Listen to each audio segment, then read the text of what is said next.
অত্যাচার করছে, নির্মম ভাবে অত্যাচার করছে। বুড়া লোকটা আমাকে বেশি কষ্ট দিছে। ডিরেক্টর আমার সাথে ২ বার করছে। ওনারা একবার করছে, ডিরেক্টর ২ বার করছে। নাটকের যে স্কিচ গুলো হয়, যে কে কোন ক্যারেক্টার করবে, ওইগুলা নিয়ে মূলত আমার সাথে আলোচনা করার জন্য উনি মিরপুর ১ নম্বরে আসছিল ২ দিন। ২ দিন আসার পরে আমি হচ্ছে যে ওনাকে বলছি যে তাহলে স্ক্রিপ্টটা আমাকে দেন, আমি বাসায় গিয়ে পড়বো বা আমি বিষয়টা দেখবো। উনি বলছে না, সমস্যা নাই, আমার কাছে থাক, এটা যেদিন হবে এদিন দিয়ে দিব।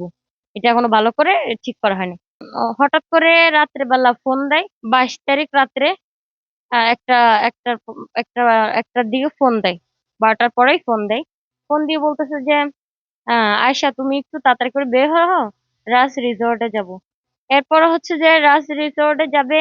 পরে আমি ওনাকে প্রশ্ন করছি যে এত রাত আমি যেতে পারবো না। উনি বলছে যে না, যেতে হবে তোমাকে। কারণ হচ্ছে যে আমি যেহেতু যাচ্ছি, আমার সাথেই চলো, আমি তোমাকে ড্রপ করে নিয়ে ছেড়ে দিব, তাহলে তোমার জন্য ভালো হয়। তো আমিও ভাবলাম যেহেতু পরিচিত, আমার ৫-৬ মাস আগে পরিচিত, দেখা সাক্ষাৎ করছি, এই জন্য আমার হচ্ছে যে অতটা মনের ভিতরে কোনো কিছুই আসে নাই। যাওয়ার পরে রুমের দরজা খোলার পরে, রাজ রিসোর্টে দরজা খোলার পরে দেখলাম কি যে মদের বোতল আর ২ জন ব্যক্তি বসা। ওখান থেকে একজনের নাম হচ্ছে যে বাবর, আর একজনের নাম হচ্ছে, বুড়া লোকটার নাম হাসেম, ১৭ বছর বয়স হবে।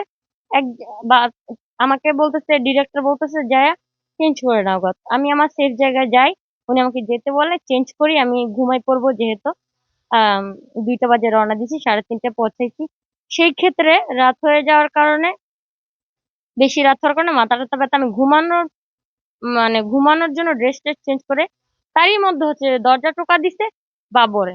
বাবরের দরজা টোকা দিয়ে হচ্ছে যে আমাকে বলে যে খোলো। আমাদের ডিরেক্টরের পিছনে ছিল। পরে ঝাঁপ করে আমার হচ্ছে যে গায়ের উপর পরে পরে জোর জবরদস্তি করে আমার সাথে কাজ করে। এবং হচ্ছে যে আমি একটা পর্যায়ে কাজ করতে অস্বীকার করলে, লাথালুতি শুরু করলে, উনি হচ্ছে মদের বোতল ভেঙে এরপর বলতেছে তুই আমার চিনস, পুরা রিসোর্ট আমার। এই কাঁচের বোতল দিয়ে মূলত একজন না, ৩জনে আমাকে কাঁচের বোতলটা দিয়ে হুমকি দিছিল।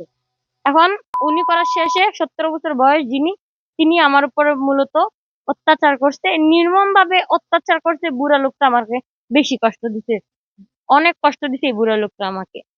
তারপর হচ্ছে যে ডিরেক্টর আমার সাথে ২ বার করছে। ওনারা একবার করছে, ডিরেক্টর ২ বার করছে। এরপর হচ্ছে যে আমি বাসায় যাওয়ার জন্য সকালবেলা এর মধ্যে হচ্ছে যে আমি খুব ক্লান্ত ছিলাম, আমি ঘুমাইছিলাম, ঘুম থেকে উঠে দেখি ডিরেক্টর আমার পাশে। এরপরে হচ্ছে যে ডিরেক্টর